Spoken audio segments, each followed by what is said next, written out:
will be his final NFL season. Our Steelers reporter Brooke Pryor has more on how Rodgers is feeling heading into year 22. Surreal.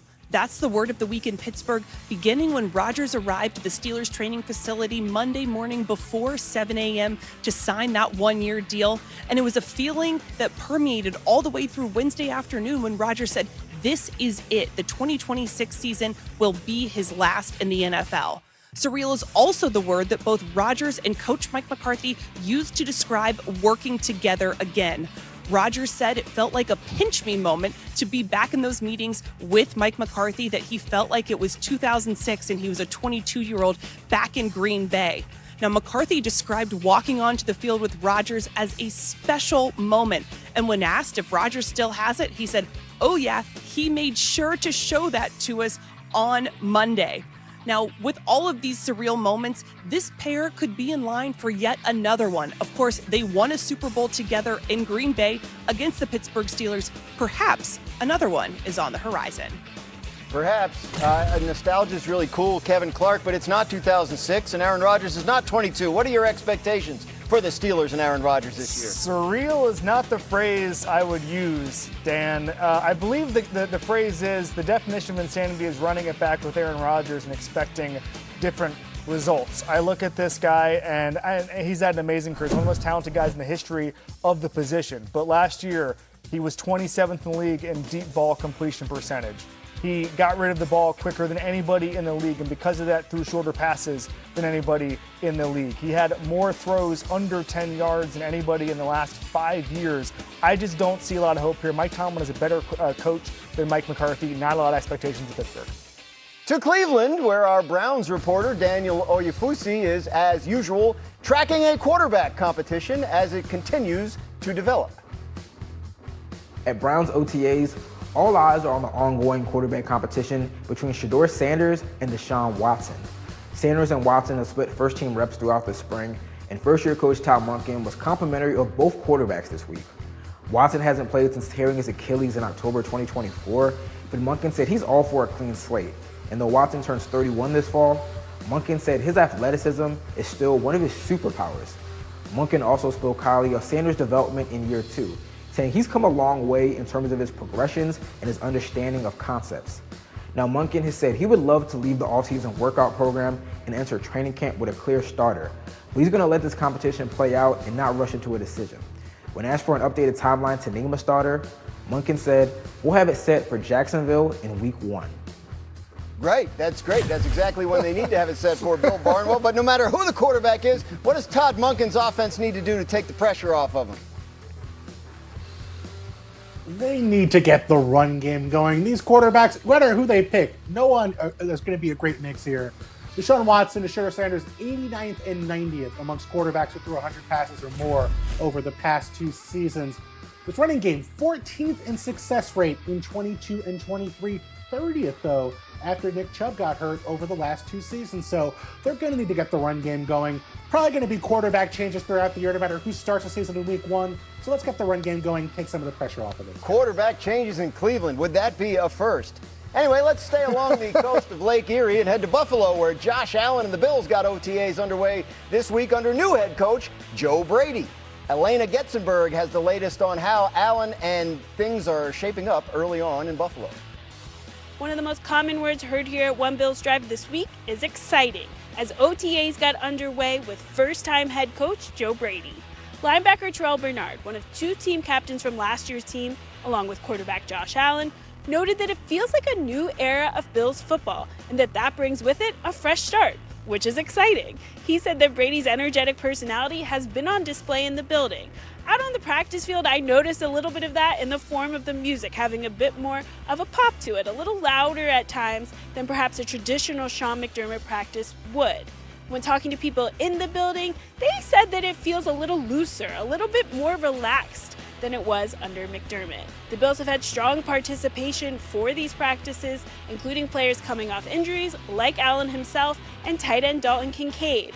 Now, Brady's been in this building since 2022, so for the offensive players, actually the biggest adjustment now per Kincaid and getting used to having Brady as the head coach is seeing him cheer on players on the defensive side. Mina, Elena talking about the offense, but you have your eye on the defense where there's a new coordinator. What has to happen up front there in order for the team to reach its ceiling? Yeah, by far the more significant change in Buffalo, given that the offensive coordinator is now the head coach, is going to be the loss of Sean McDermott, who was, that defensive-minded head coach, and what their new defensive coordinator, Jim Leonhard, brings to the table. He has a fantastic reputation going back to college, but over the last couple of years, he's been part of that Denver defense, which is one of the best in the NFL. However, the players he had to work with in Denver were very different in terms of the speed of the pass rush and the talent of the secondary. So this is a challenge for him and also for this Bills defense that must be better at stopping the run than they were last season when they were amongst the NFL's worst in run defense. You know who else was among the NFL's worst in that last year was the New York Giants, who also started OTAs this week as new head coach John Harbaugh got his first real look at the roster. So what stood out in Giants camp this week? Well, let's check in with Giants reporter Jordan Raanan. Watching Giants OTAs this week, it had a very different look. Aside from new coach John Harbaugh running 50 live reps at Thursday's practice, quarterback Jackson Dart spent the majority of his reps under center. That's a major change in new coordinator Matt Nagy's offense. Dart spent just 10.3% of his offensive snaps as a rookie under center. But Dart said he's going to be doing a lot of new things this season, among them being under center with the action game, a lot of alerts and kills at the line of scrimmage. There's a lot put on the quarterback's shoulders. And he's also been working on his cadence. But that might not be the only difference we see with Dart this season. He conceded at a town hall earlier this week that the biggest thing he learned as a rookie was that he has to remain on the field in order for his team to be successful. He even said the NFL is a lot different than college. This is a major change in rhetoric for Dart heading into year 2, with the admission that he's going to be more selective of when to run and when to slide. Jackson Dart was pretty good when he was on the field last year. A strong rookie season, led all rookies in pass and rush touchdowns. 9 rushing touchdowns were actually the second most by a rookie quarterback since 1950. And he led all quarterbacks, rookie or otherwise, in rushing yards from week 4 on last year. So, Bill, when you look at Jackson Dart coming off that strong rookie season, what do you look at as the next step, and how do you assess what he's got in front of him? Yeah, it's working in the offense in rhythm, Dan. You look at what he did last year, so much of it was, like you said, as a runner on those design runs, on scrambles. And then as a passer, a lot of it was RPOs, very quick throws, or those throws that were happening on those scramble drills as an improviser. In the rhythm, 1.5 to 3 seconds. He had the worst QBR in football. He wasn't even in rhythm as often, maybe as you would hope for some other quarterbacks. And so, challenge for the Giants now and Matt Nagy is going to be getting him throws in the structure of the offense, getting Nagy to trust the route distributions, getting him to trust that offensive line, which is obviously has some new faces as well, and then getting him to operate before he has to run. If he can avoid needing to run, needing to scramble, needing to extend plays, that's going to be fewer hits, and it's going to be hopefully a quarterback who makes it through the entire season. Bill is exactly right. You look at the numbers here, and there's 2 things Jackson Dart was really good at. He was top 5 in throwing on the run when he was moving at over 8 miles per hour, according to Next Gen Stats.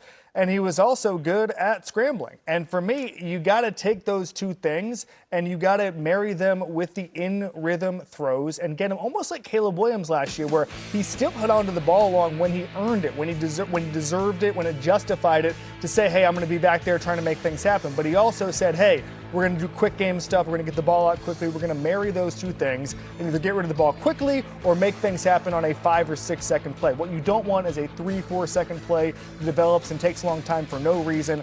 I'm looking forward to those kind of plays, those kind of middle hitter plays to take a next step in Jackson Dart's game. If he's healthy, they can make the playoffs this year. Oh, interesting. We'll see how the Giants do on that. News coming out of New York last night, though, Mina, as the Giants extended GM Joe Schoen. What do you think of that move?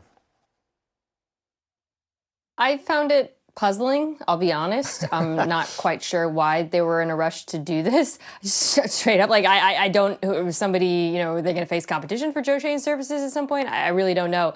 Especially when you think about this team and what it's been underneath Schoen. Obviously, the moves that he gets the most criticism for was the combined decision to pay Daniel Jones and franchise Saquon, let Saquon walk. But it's really more than that. I think his probably biggest problem as a GM has been the inability to fix the offensive line, which during his tenure ranks 25th in pass block win. At times has looked worse. The best offensive lineman is one he didn't draft. That would be Andrew Thomas, who's a very good player. But that's been just such an issue for this team for so long now. And then defensively, a lot of the free agent signings have simply not worked out. And you saw that. This is one of the worst defenses in football last season because of it. Malik Neighbors is his best draft pick. Obviously, it was a top pick, so he was kind of a no-brainer as a player, but he now is battling injury. And then you look at that receiver core, if Neighbors misses any time, and you get really concerned about the depth behind him. So I guess in totality, I do not feel like the body of work has produced a winning record. Obviously, that's been the case if you look at them over the last few years and how the Giants have finished. And ultimately, this decision is I don't really understand it. Yeah, you mentioned those issues with the roster. Go back to his first draft. I mean, they drafted Evan Neal in the top 10 ahead of Charles Cross, who became a cornerstone tackle for Seattle as they won the Super Bowl last year. Following year, they take Deonte Banks in the first round ahead of Joey Porter Jr., who's become a star cornerback in Pittsburgh. Those kind of core picks, what Joe Shane was brought in to do after having success in Buffalo under Brandon Beane, have not really worked out. 25 drafts were off to a pretty good start, but 22 to 24, they had 11 top 100 picks. 3 of those guys might be starting this year. Neighbors, who we know is hurt, Tyler Nubin at safety, and Drew Phillips, their nickelback. So they don't really have that core of young talent that Shane was supposed to bring in. And obviously, with John Harbaugh, potentially there's being some conflict there in terms of who's making the decisions. Just surprised they made this decision now instead of seeing this play out for a year, maybe evaluating after the season. All right, well, after firing the Giants fans up with all that analysis, we have more bad news. New on NFL Live, Giants defensive lineman Roy Robertson-Harris tore his Achilles at Thursday's OTA workout and is expected to miss the 2026 season as a result. That's per our Jordan Renan, who you heard from earlier. Kevin, how bad is this bad news for the Giants defense? It's not good, Dan. They were able to, after they traded Dexter Lawrence, add in a couple guys, DJ Reader, Shelby Harris.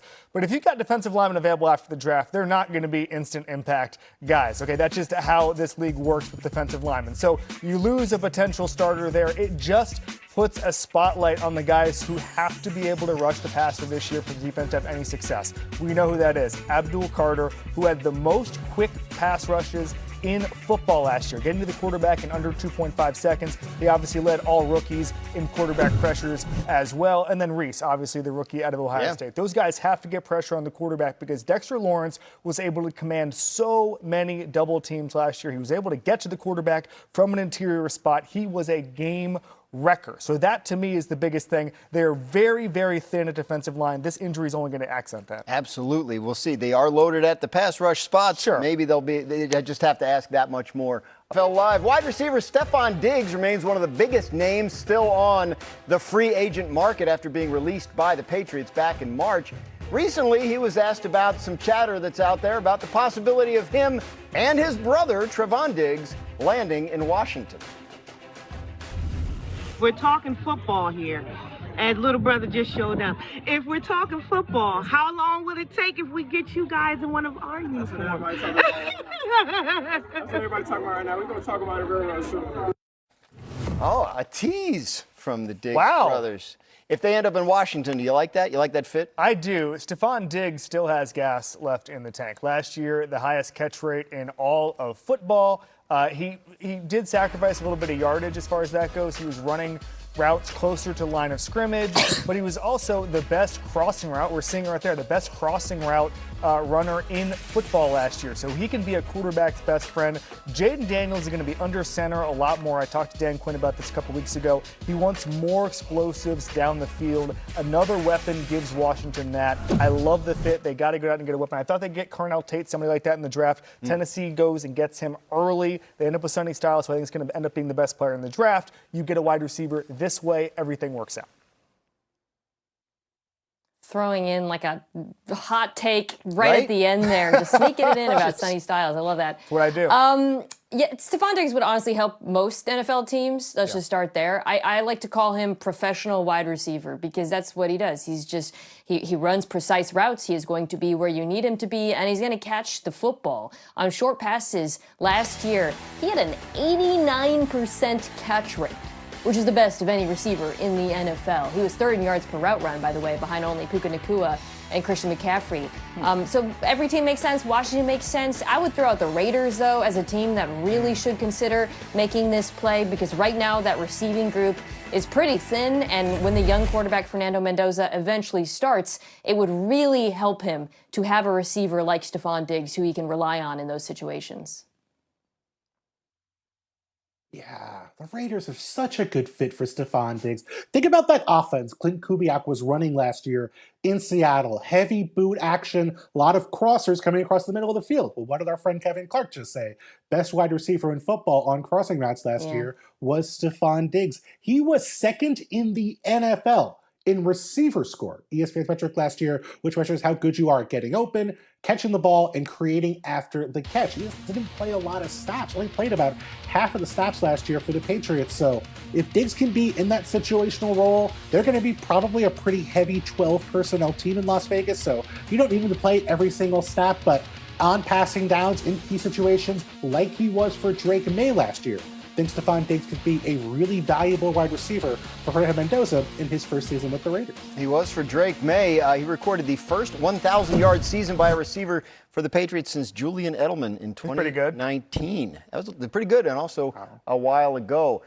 He's not the only one who's still a free agent who you've heard of. This is a pretty good list of guys. You got Stephon Diggs, Deebo Samuel at wide receiver. You got some edge rushers, Joey Bosa, Hassan Reddick. 50 Pro Bowl selections and 16 All-Pro selections between all those guys, which leads us now to our quick reads. We've seen some of the big free agent names are still out there, Mina. So where do some of these guys that are on that list fit best?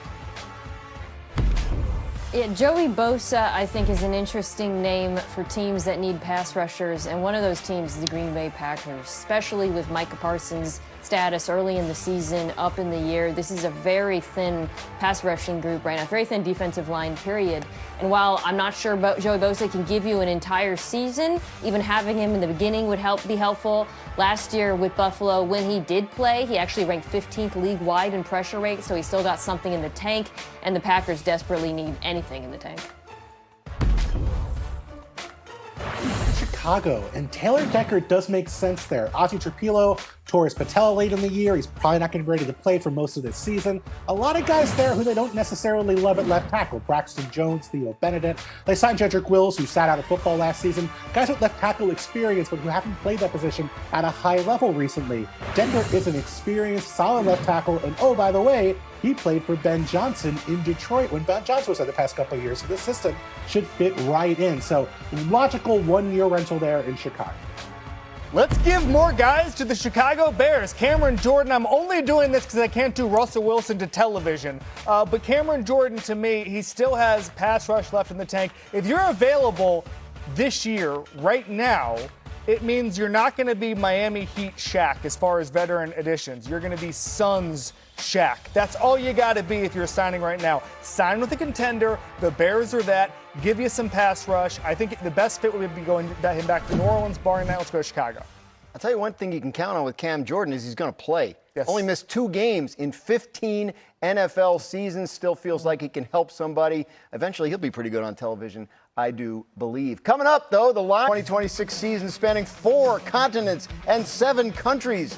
Interesting matchups all over the place. We've got Niners, Rams in Australia. We've got Ravens, Cowboys in Brazil. Patriots and the Lions in Week 10 from Munich, Germany. Which is interesting because Germany holds a special place in the heart of Lions receiver Amon-Ra St. Brown, a connection rooted in family and culture that has helped shape his values and his goals. Our Michelle Beisner-Buck tells us now how Amon-Ra's family heritage helped make him the man he is today.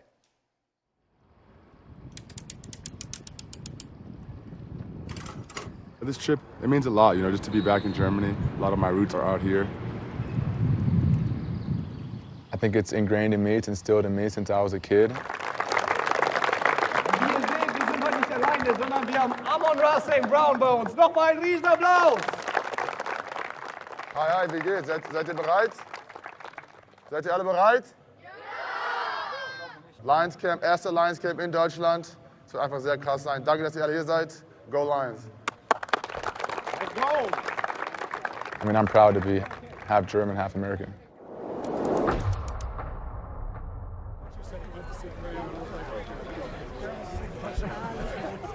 What is the language that you and your mother primarily speak in? The language me and my mother mostly speak or always speak is German. Ist meine Brille gesehen? Ja, von da oben, ich war erst da, aber von mir kannst du nichts sehen. Aber er spielt dahin, das kannst du nichts sehen.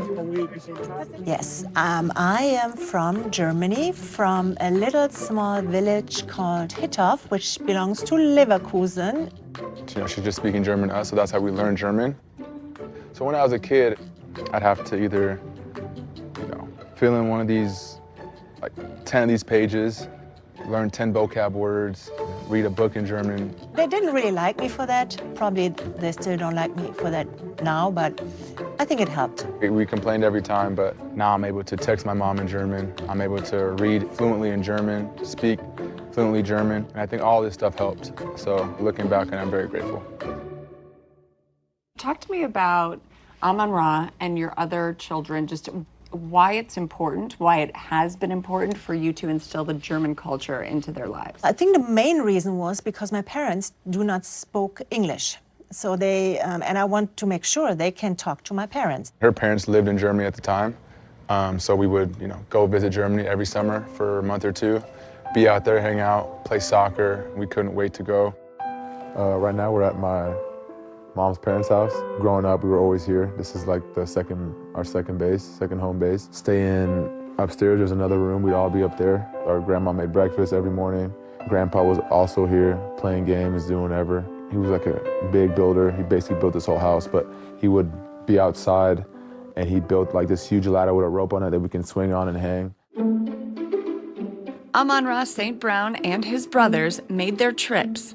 Around 20 visits in total to Germany, spending time with their late grandparents in Leverkusen, playing soccer, going to the local bounce house, and even attending school while they were there for the summers.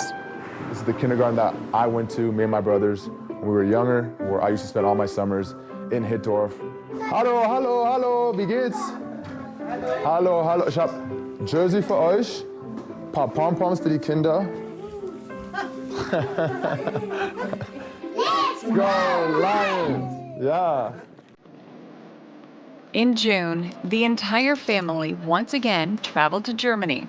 Amon-Ra visiting Munich for the first time, where he tried the local cuisine. Wir essen jetzt. Wir essen. Indonesien. I'm ready.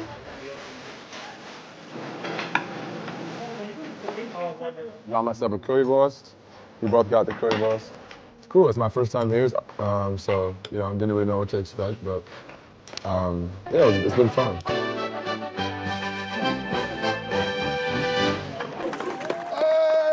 Amon-Ra's annual trip to Germany this year included 2 American football camps.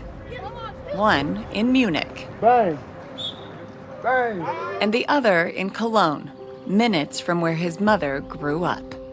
This is like her home, so to be out here with her, it means a lot just because I know how much it means to her. Say hi. Jawohl. Für sie ist es, glaube ich, auch ganz normal hier zu sein. Das ist praktisch die zweite Heimat. Bang. Amon-Ra, der hat eine Lücke und wenn er eine Lücke hat, dann geht er ab und zwar in die Endzone. Da ist der erste Touchdown in diesem Spiel für den Mann aus Leverkusen, Amon-Ra St. Brown. Ich will einfach Hallo sagen zu allen meinen Zuschauern in Deutschland. Ich liebe euch und danke für alles. I feel like, I've spent enough time there, made enough friends there, know enough people there to call that my second home. Amon-Ra's been part of a pretty good Lions offense in Detroit, but that offense sputtered a little bit in 2025. A couple of areas where they saw the biggest drop-off. Third down offense, they went from 4th in 2024 to 20th last year, and pass blocking dropped from 12th all the way down to 31st. So they were the second worst pass blocking team in the NFL, which is the lowest they've ranked in 5 seasons under Dan Campbell. So, Mina, when you look at the Lions and this offense, and it didn't do what we expected it to do last year, how much of that do you put on the offensive line? A lot, a great deal. So Jared Goff, we've talked about this a long time over the course of his career. He is a quarterback where there's a pretty big gap between his performance when he's kept clean versus under pressure. And people say, well, that's true of any quarterback. I would say it's more of him. However, I would also add that very few quarterbacks, I think, would have thrived behind that Lions offensive line at points last season. You mentioned their pass block win rate. Something I'll highlight is Goff faced the 5th highest rate of quick pressures of any high-volume quarterbacks in the NFL. Compare that to the prior season when he was 20th, and I think you can see the single biggest culprit for the struggles in the passing game, and it affected everything. His time to throw was way down because he knew he was getting pressured. The average at the target declined as well, both career lows in Detroit. So to me, that has to be the focus. It's been the focus for Detroit this offseason, obviously in the draft and some additions in free agency. They know their offensive line needs to get better because last season, I would say it was the single biggest problem with this offense.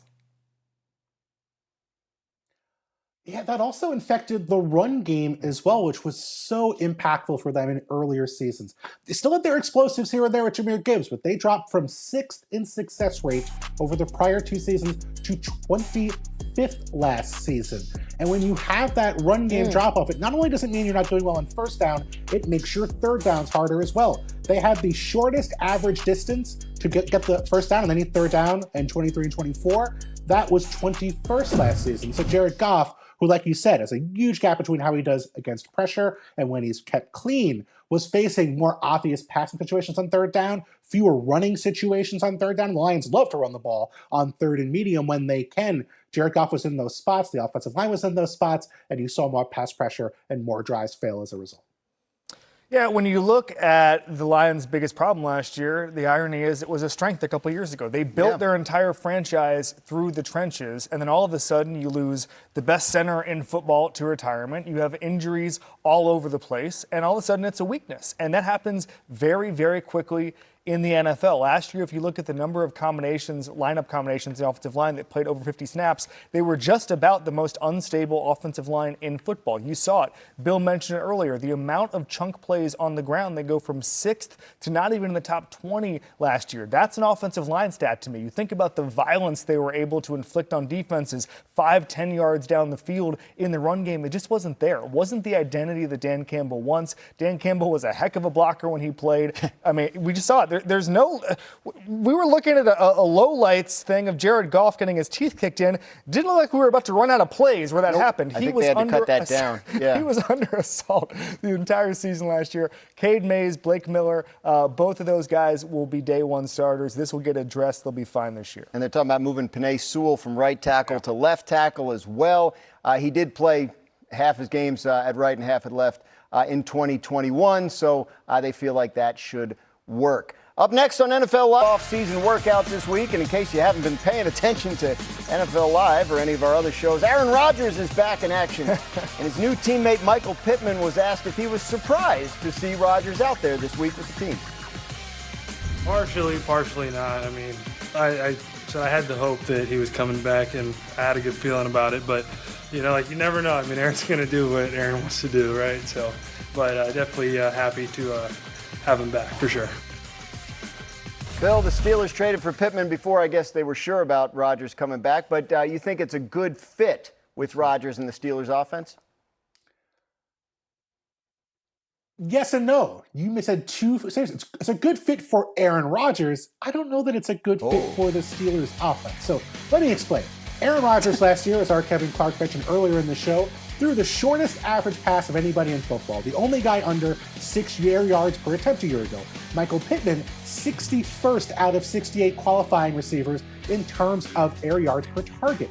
So a guy who is catching underneath throws from a quarterback who throws a lot of underneath passes, that's a good fit. But what the Steelers really needed is an explosive downfield player. They were 30th last year in explosive play rate on dropbacks, which Aaron Rodgers was making the majority of. So I don't know if Pittman is a great fit for the Steelers offense and what they needed, even if he might be a good fit for the passes Aaron Rodgers wants to throw. Pittman averaged the 5th fewest yards per reception last year among the 38 players who had at least 100 targets. In case you missed it, new Dolphins quarterback Malik Willis was asked this week about the Jalen Waddle trade to Denver. He didn't hold back. It was unfortunate, for sure, to say the least. That's a really good player, and I would have loved to play with him, but that's above my pay grade. That's out of my hands. His pay grade's fairly high, but when you look at this Dolphins roster now, where's the production going to come from?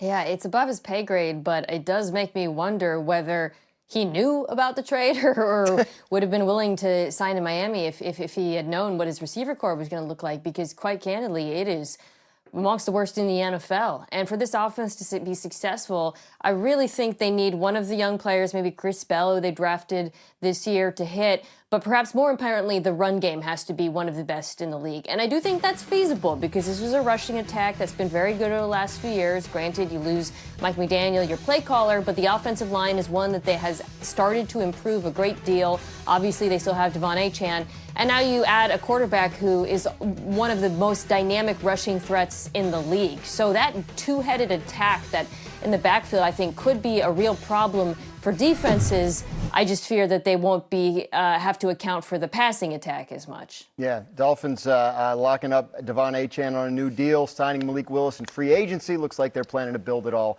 out of that run game for a while at least. In case you missed it, Matthew Stafford and the Rams reached agreement on a one-year, $55 million contract extension. It could be worth up to $60 million next year with incentives. About $5 million in incentives each year. Basically, he now has 2 years left on his contract instead of just the one. And if he hits all the incentives, plays both years, he can make $105 million over the next 2 years. Kevin, I don't know if you remember, but the Rams took a quarterback in the first round of this year's draft. What does the Stafford extension tell you about their plans? Well, first of all, very few people are above Matthew Stafford's pay grade. Let's get that out of the way. He can't say that in a press conference if he doesn't like something. But I'm looking at this, and I'm seeing a guy who's probably the best quarterback in football right now, and it just reinforces how much I don't like the Ty Simpson pick. This is a franchise that went all in. That was the big phrase, all in, to win a Super Bowl a couple years ago. They were able to take their cap medicine, retool, and compete for a Super Bowl again. And now is the time, on the cusp of winning another Super Bowl, to start planning for 2028. I just don't like it. I thought Mekhi Lemon was a better option. I thought any of the skill guys there. You had tight ends on the board. They apparently want to put 8 tight ends at once out there. Maybe take one of those guys in the first round. I just didn't like, at that point, future-proofing your franchise when I think you're the favorite to win the Super Bowl this year. I don't like it. This contract is well-deserved, but it just reinforces how much I don't like the pick. Yeah. Yeah, the contract, which I agree is very well deserved, to me just emphasizes how good this team is, that the team knows how good it is, and it does, as Kevin said, make the draft pick a little bit puzzling, and not even just because of, the skill players that they could have had who could have contributed immediately, like Mekhi Lemon, but for me, it's just about mitigating risk. Devontae Adams is on the other side of 30. If he misses any games this year, and we saw at points last year, they were able to survive it, but you really want to go in without wide receiver depth or the offensive linemen. Stafford is phenomenal, but his play does decline under pressure, as often the case with older quarterbacks. If the Rams were to lose an offensive tackle, do you think they would have wished they had drafted another lineman, for example, in the first round? So it just feels to me like the roster is fine. The roster is great. But players get hurt in the NFL, and I can't help but wonder, come December, if we'd be having a different conversation. Very intrigued to see the Rams play 5 tight ends at the same time if Puka Nacua and Devontae Adams are not available this upcoming season. The only thing I would add, and I'm not arguing with what you guys said, but this is an organization that we know is very comfortable and very aggressive, either trading for players or trying to trade for players in season. We saw them try to trade for Christian McCaffrey a couple years ago. They offered 2 first-round picks and even more, reportedly, for Brian Burns. They're willing to make that big deal if they felt like they needed something to go over the top. So I would just say, let's be a little patient, see what happens at the trade deadline. If they do have a tackle go down, if they do have a wide receiver get hurt, if they need something, I feel very confident Leslie can go and trade picks next year. And one of the reasons why he can is because he has that quarterback he feels like he has for the future. And just to be clear, just talking to people today, sources about the Stafford deal, they $55 million next year, but only $5 million of that's guaranteed. So they could still be on a year-to-year situation with him and maybe go to Ty Simpson next year if he's ready. No, you're not buying it. If he's ready? You're not buying it. I don't know if he's going to be ready next year. I'd rather have Matthew Stafford. Even if Matthew Stafford is diminished next year, I'd rather have him than Ty Simpson. We'll see. In the meantime, the Rams hope to win the Super Bowl and make all of us shut up. Still to come, no Lamar. Leaders of the offseason program. A couple things going on yesterday and today. Know when he's going to be back. I'll probably leave those between me and Lamar. Where is Lamar? What are your thoughts about him not being there? Lamar Jackson and Jesse Minter get some grace here. I think it's okay that they can have an agreement that Lamar is not there. Yeah, Lamar is certainly a key piece of the team. I have a pretty good confidence level that we'll have a lot of attendance there. It's about us creating an environment where they want to be there. We have a ton of respect for the rules, that it's voluntary, so we need to make it an environment that they feel like they're getting better. I'm very confident that in September we'll have Lamar where we need to have him. Lamar Jackson and the Ravens offense in 2025 was not the same as it was in 2024. They went from being the third highest scoring team in the NFL to outside the top 10, went from leading the NFL in yards per game to 16th. And Lamar also had his first losing record in a season in which he's a starter. So, Bill, it's important to remind everybody that these are voluntary workouts, and Lamar does not have to be there if he doesn't want to, and he doesn't really have to explain why he's not. But after what we saw from their offense last season, is there any concern in your mind that he's not participating in this portion of the OTAs? A little, just because there's a lot of new in the room in Baltimore. There's a new OC in Declan Doyle, who's new to the offensive coordinator job anywhere. It's his first OC role in the NFL. There's 3 new interior offensive linemen, including a new center, who might be Corey Bullock, who would be new to starting an NFL game. He hasn't done that before. This were last year with Tyler Linderbaum at center, Todd Monken at OC. They're running the same offense. Okay, not really a big deal. But with this situation, would have been nice to have him there. Yeah, the newness is going to be intriguing, particularly the scheme. Declan Doyle, bit of a mystery coming from Chicago. Assumption it'll be more under center, outside zone, play action off of that, which I think could be a great fit for not just Lamar, but a lot of the players already on the team. Derrick Henry, Mark Andrews.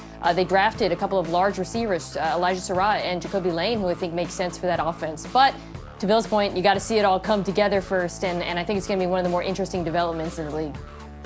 Lamar has been there earlier in the OTA period. I just don't believe, maybe a 3 out of 10 on the concern scale. I just don't believe any of the things that happen in May and June matter when it comes to September and October. Tom Brady, the greatest quarterback in history, greatest teammate in history, guy who cared about winning more than anything, he skipped OTAs all the time. Didn't end up mattering. So I think it's a story, obviously, we need to talk about when he's not there, but the attendance, he's there, he's not there, for any player this time of year, not that important. Yeah, I kind of feel like when if the Ravens get bounced from the playoffs, we're not going to be sitting here saying, this is probably because Lamar wasn't there in the 3rd week of May. I'll say it. Yeah, you'll say it? Yeah, right, fire off that tweet. That's good. Well, we'll see. We'll see if he's there next week. I don't know if they have OTAs next week. I haven't checked the schedule, but I'm sure we'll keep everybody posted. In the meantime, we thank you very much for watching NFL Live. We are obviously off for the weekend, but we'll be back next week